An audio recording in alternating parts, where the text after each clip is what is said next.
Hi, everyone. It's Dave Baggett at Inky. I'm the CEO and founder here. And as you probably know, if you're watching this, Inky focuses on blocking phishing emails that get through every other system. This is actually the inaugural Phish Friday episode.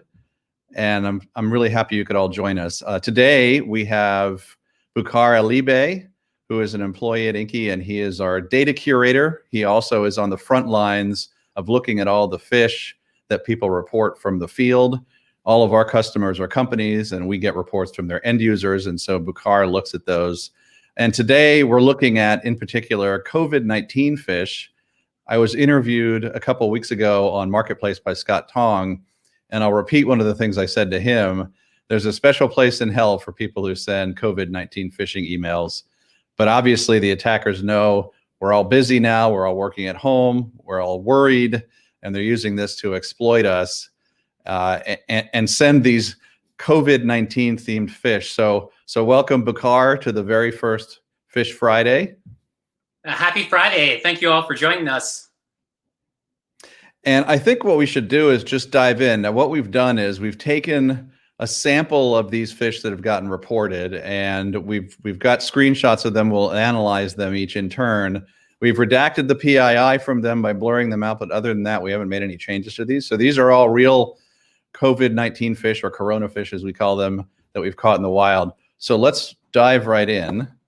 I will share my screen here so we can look at them. Okay. So the first one here, this is obviously a scam email titled COVID Age, and it's pretending to be from an insurance company. So tell us about this one, Bukhar. When did you see this, and what do we know about it? So this was very good social engineering on the phishers' part. We saw this the first business day after the president declared COVID-19 a national emergency. So in the chaos of trying to figure out what's going on, someone from Russia sent this email to one of our customers. I think this one looks pretty convincing, and it's worth pointing out, you or I might not have Cigna as our insurance provider, but the attacker doesn't depend on that, right? They just depend on somebody having Cigna as their insurance provider. So let's say you're someone who has a policy with Cigna, you get this mail. It looks pretty plausible to me. I mean, you've even got the copyright line at the bottom. The language looks pretty good. Might not be exactly authentic for a real mail from an insurance company, but it's pretty close. What's the attack here? What happens if you interact with this mail? So the phisher's goal is to get you to click on the link where it says, here is your latest invoice. And when you click on that link, you get taken to a malicious website. Now, in this case, we could not tell what it was because the malicious link gave us a connection timeout error. Well, we can tell it's a hijacked WordPress site based on the URL structure. Got it. So probably that means the site was taken down by the time you looked at it, right? That's right. Yeah. The domain registrar probably took it down. And can you tell where these come from generally? Yeah, we can tell. If you look in the received headers in the raw email, it's sort of like each hop is evidence of where it came from, where it traveled through. So you can geolocate the server IPs and figure out essentially the path across the globe that the mail took from the attacker to the recipient. That's correct. And in this case, it came from Russia. Interesting. Okay, now this one is exploiting, I think, the idea that, well, it's COVID-19 restrictions, so I can't travel to see you. I think that right. It's pretty straightforward. Obviously, this is targeted in the sense that presumably the recipient of this mail knows who this vendor is. So we might call this a vendor impersonation phish. Right. So what do we know about this one? So this one's actually pretty nasty. It seems innocent, but really the attack is through this SLK attachment. And what that is, it's an old Microsoft file format from the 80s, and it's used to share data between Excel spreadsheets. Now, in this case, the phisher hijacked a legit Microsoft format to their own purposes. And behind the scenes, there's malicious macros in that attachment. And if the victim clicks on it, then they end up giving remote access to their computer. So you can imagine if it's a network administrator, then the attacker can use that access to spread it to more machines or even install ransomware on it. And this SLK file format, you say it's old. What does SLK stand for? Do we know? Yes, SLK stands for symbolic link file. Ah, so this is probably from the era when Unix files had symbolic links like they do now, but Windows didn't have anything like that. And so this file type, I'm guessing, was meant to address that. And this kind of highlights one of the things that we see in mail protection generally, which is the world and our software systems only get complicated over time. They never get simpler. And so here's an example of something that's an ancient file format nobody uses anymore, but of course all the mail systems still support it. The Office suite still supports it. And the attackers cleverly, it sounds like, used this format that people have forgotten about to deliver a macro virus, which then takes over your machine. It's very clever on their part. And one thing to note is this was actually sent through Hotmail, and it originates from the Netherlands. Interesting. So one of the things that we talk a lot about in mail protection is DKIM and SPF and these standards in the mail infrastructure that let us prove as a mail recipient or a mail processor like Inky, let us prove what mail server a mail came from. And that's meant to help prevent phishing. But in this case, if it came from Hotmail, the only thing DKIM will prove is that it came from Hotmail, right? Right. So we don't know the identity. We don't know anything from the DKIM about the identity of the sender. We just know they're on Hotmail. Is this something you see a lot where people use this kind of shared infrastructure to hide their identity? Yes, all the time. We see phishing emails from AOL, Yahoo, Gmail, all the other free mail that's out there. And I guess they will host links on those kinds of infrastructure too. You mentioned a WordPress link in the previous one. So if we try to look at the link and classify it as good or bad, I guess all those links look good. Yeah, if you try to hover over the link, you just see a WordPress site, so you can really tell that it's malicious. Nasty, nasty. The next one, emergency response unit. Now this one I think is especially evil because it's warning you, the intended victim, that somebody in your staff has contracted the virus. And in fact, that they died, if I read this correctly. And, you know, maybe the 3 exclamation points are a tip off that this might not really be from your company, but I think you got to weigh that against the sense of panic that the recipient has when reading this. Again, this seems like it would be very effective on at least some people. Yeah, And once they see the subject, then that's such an attention getter for them to immediately click on whatever link and attachment to find out who died. And I know you call this kind of phish dynamic. Can you talk about why it's dynamic and what that means? Yeah, so dynamic phishing means that the phishing email impersonates the domain of the recipient's email address. So in our case, it would say regards Inky management. And it would look like it's from, I guess, somebody at Inky and maybe have Inky in the friendly name part of the from line. Right.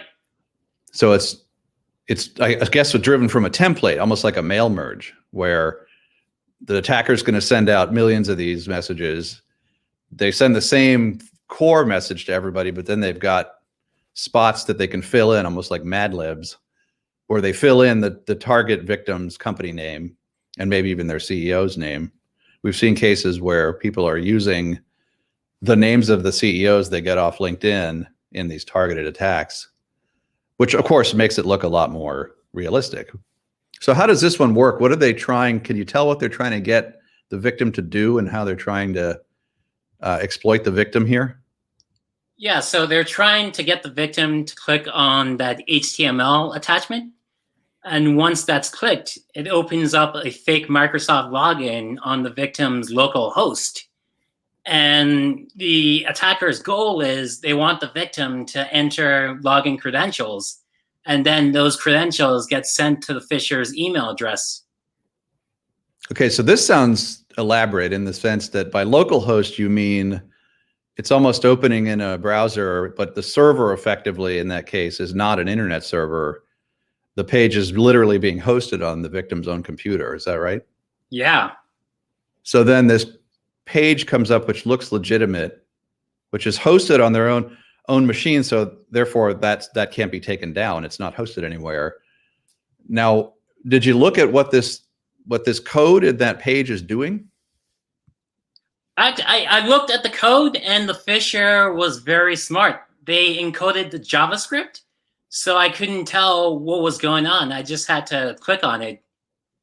And they even encoded the email address where the credentials get sent to. So it's almost impossible from a cybersecurity analyst's point of view. You have to decode that code to figure out where those credentials are going to.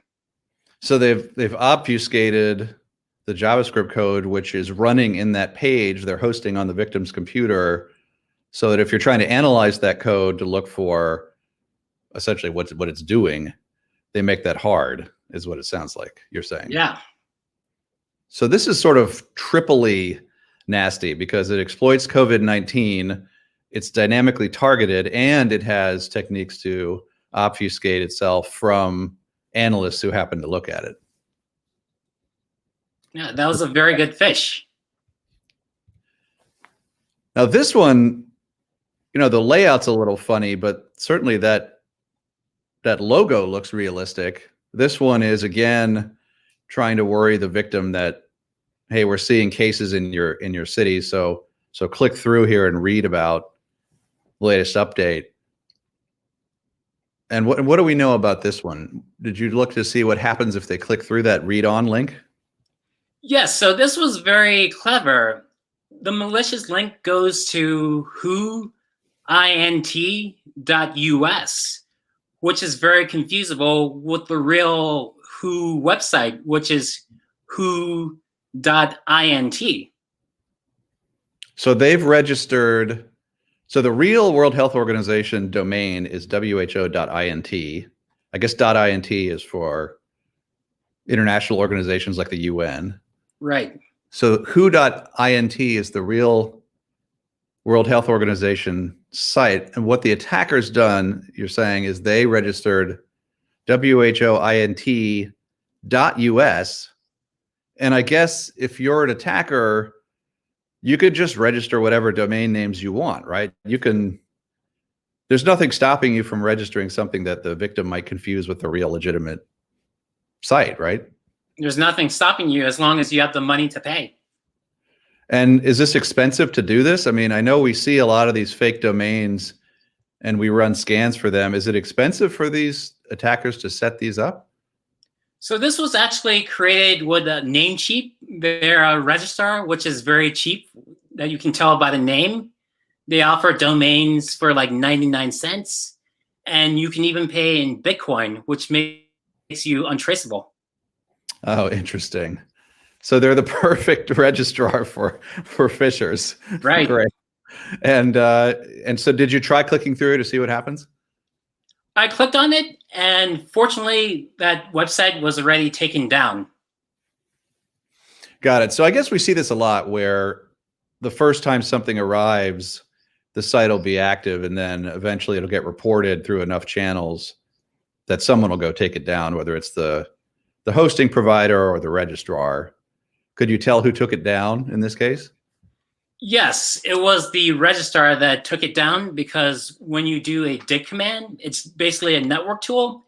The status is NX domain. That means the domain does not exist, but we know it was created because it has a creation date of March 12th, 2020. Got it. So this kind of highlights one of the challenges the registrars have, which is presumably they could check when someone asks to register a domain, does it seem easily confused with a real domain? But how do you do that? Because it seems like there's so many ways the attackers could make a fake domain. Whoint.us. I mean, I'm not sure you'd have to have some AI that looks for plausible domains, But failing that, if somebody reports it to the registrar after it's registered as malicious, then they do go and take them down. Yeah, if there's evidence of phishing, they're supposed to take it down. Gotcha. Here's another dynamic Phish. This one, right, you're supposed to click through to read how to slow the spread. Yeah. The guidance has got a space in there. So what do we know about this one? Looks like the formatting's a little funny, but other than that, it looks pretty plausible. So we know that it originated from Germany, and it's dynamic. So we had to redact all the sensitive information, but it was impersonating the recipient's domain and the display address and the email body. So let's say it was sent to us, it would say Inky IT department. Got it. And another interesting thing about this email is it uses zero font.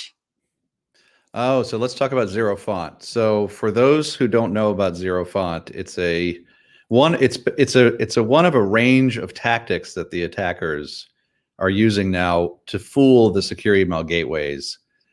So in this case, how are they using zero font specifically? So they're putting characters between the email. So if a machine is reading it, they wouldn't read COVID-19. They'll just read gibberish. So an email filter really wouldn't work. Right. So in this case, it sounds like they're taking the text that the secure email gateways might be scanning for that might indicate it's a scam, which could be COVID-19 regulations or something. And not that that would by itself indicate it's a scam, but it might prompt the secure email gateway to do a deeper analysis of the mail, devote more CPU time to analyzing it, and so on. And even though it looks like to us, the humans, that says COVID-19, you're saying that actually in between those letters, there are other letters. It's just that the attacker has set the font size to 0 on those letters so they appear invisible. Right. The victim sees COVID-19, but the machine sees something else. The machine sees C, a bunch of gibberish, O, a bunch of gibberish. And again, the whole purpose of that is to confuse the secure email gateway, essentially like the Jedi mind trick. You know, this is not the keyword you're looking for. Move along, but do that in a way that doesn't look funny at all to the human recipient. Really interesting example. So where does this one? What happens when you click through to this one? Did you dare try? Yeah. So this one goes to fake Microsoft login, and it's just they're trying to steal your credentials. Yeah, and as I understand it, we see just tons of these where the phishing email leads to a page that's essentially a perfect looking Office 365 login page. The victim then types in their password, their username and password, thinking they're talking to Microsoft, but in fact, they're giving their username and password to the attacker. So I guess this is just another one of these very common ones that we see in terms of the mechanism of action. Right. It's so convincing because they just copy and paste the HTML and the CSS, so you really can't tell. Right. So if it's all the same HTML content that Microsoft's real page has, and they just copy that, save it, and rehost it on another site, then there's really no way to tell. And I guess there again, they could register a new fake domain, Microsoft-office-login.com or something that looks plausible to the victim, even if they scrutinize the link. Right. If you hover over it, that's what you see. You see something with Microsoft in it, and you think it's safe. Lovely. So here's our final example, and we included this one partly because it's amusing, because COVID-19 is not even spelled right. But you have a term for these where they're pretending to be the Nigerian prince or something like that, and it's a very old, even predates most modern phishing. What's your term for this? Call them advanced fee scams. Usually the story is you have someone abroad with millions of dollars and they want to give it to charity, or they're being chased by bad guys and they want to hide their money. So they need your banking information so they can park their money in your account, and then you can get a percentage of that $1 million. Makes perfect sense. Just like it makes sense that someone suffering from COVID-19 needs to give me all their money. So this one, it looks like there's no hyperlink in here that they want the victim to click on. You're supposed to, as the victim, reply to this email. Is that right? Yes, they're banking on people that are greedy and they're not going to do their due diligence. So this is an example that we talk about a lot at Inky, where, you know, if the secure email gateway is relying on looking for bad URLs, in other words, phishing URLs that have been reported through various threat feeds, if the secure email gateway is relying on that as the primary way to identify phishing, that's not going to work on this mail because there's no URL at all. So obviously you'd have to catch this by looking for other things, like, for example, analyzing the text like we do. So do we know about where this came from, or anything about the attacker's MO here? Yes, I traced it to Mozambique. Oh, interesting. I just read in The Economist that Mozambique is on the brink of civil war potentially, and is very much in disarray. So a lot of desperation right there at the moment, apparently. So this is probably, you know, coming from one of the relatively lawless parts of that country. Hopefully no one's fooled by this one. Charity's not spelled right either, I noticed. Yeah.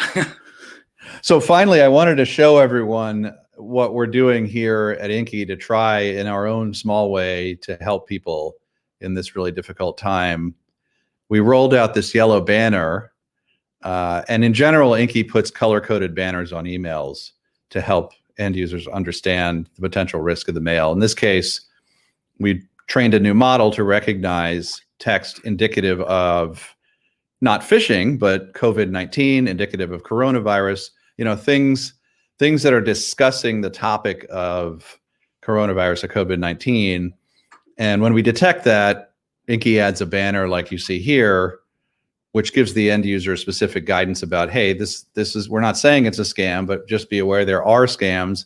If you want the legitimate info, click here. And when did we roll this out? This was probably 3 weeks ago now. Yeah, within the first week where all this chaos started.